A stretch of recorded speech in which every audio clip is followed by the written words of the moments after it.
Herkese merhaba. Bugün size barbunya pilaki yapacağız. Yapacağız diyorum çünkü yanımda bu işin uzmanı bir anne getirdim. Şehnaz'la size barbunya pilaki yapacağız. Şahane bir tarif.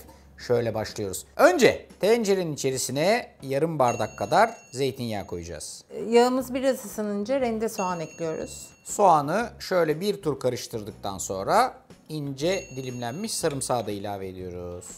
Tencerenin içindekiler kendini bırakınca şimdi salça ilave ediyoruz. Salçayı bir tur kavurduktan sonra önce havucu Sonra patatesi ekliyoruz. ve her şeyi böyle güzelce birkaç dakika kavuruyoruz. Sen zeytinyağlı yaparken sebzeleri kavurmaya inanır mısın? İnanırım. Ben de inanırım. Şimdi artık sırada fasulyelerin oyunun içine girme vakti. Aynen. Fasulyelerle ilgili bir bilgi veriyorum. Bakın bu fasulyeler iyice haşlanmış durumda. Yani sıktığım zaman ezilir kıvamdalar. Yani biz bunları güzelce haşladık ve kefini ve gazını dışarı çıkarttık. Böyle yaptığımız zaman ne kadar pişiriyoruz? 20-25 dakika. Ama bir gece önceden suya bırakmış olsaydık ne kadar da pişerdi? 45 veya 1 saat.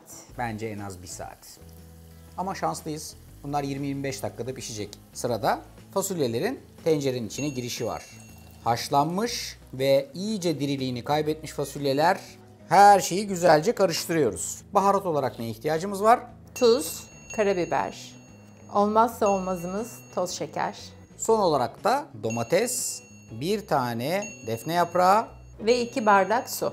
Peki bunları haşlamamış olsaydık da bir gece önceden suya bıraksaydık ne kadar suya ihtiyacımız olacaktı? O zaman daha fazla koyacaktık. 1 bardak fazla koyardık.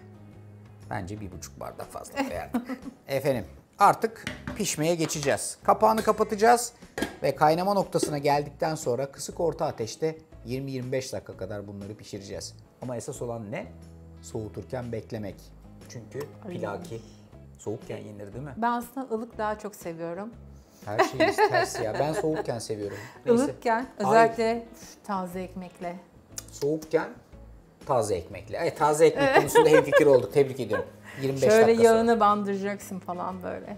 Ben öyle şeyler yapmıyorum biliyorsun. Ya. Gerçekten hiç yapmadım. Bilmiyorum ki nasıl yapılır. 25 Bilmiyorum dakika, artık. 25. Şahane oldu ha. Evet, Değil çok mi? güzel görünüyor. Peki bir şey söyleyeceğim. açıcı. Maydanoz koyuyor muyuz? Yani ben şöyle hafif böyle serpiştiriyorum Yap her bakalım. yerine. Şöyle güzelce bir karıştırıyorum. Öf. Bak bu helmelenmiş haline bayılırım. Suyuyla kıvamı birbiriyle güzelce örtüşecek ve dolu lokma hak edilecek.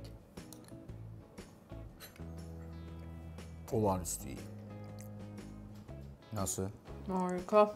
Şu an tek eksik beyaz ekmek. Aynen. Vallahi. Taze beyaz ekmek. Öf. Çıtır çıtır. Batır batır böyle. Yağına, suyuna. Bu tarifi yaparlarsa pişman olurlar mı? Kesin yapılmalı. Kesin. Anne söyle. Anne sözü dinleyin. İşte barbunya pilaki. İşte anne. Yapın yapın yiyin. Bak dinleyin. Hepinize afiyet olsun. Afiyet olsun. Afiyet olsun.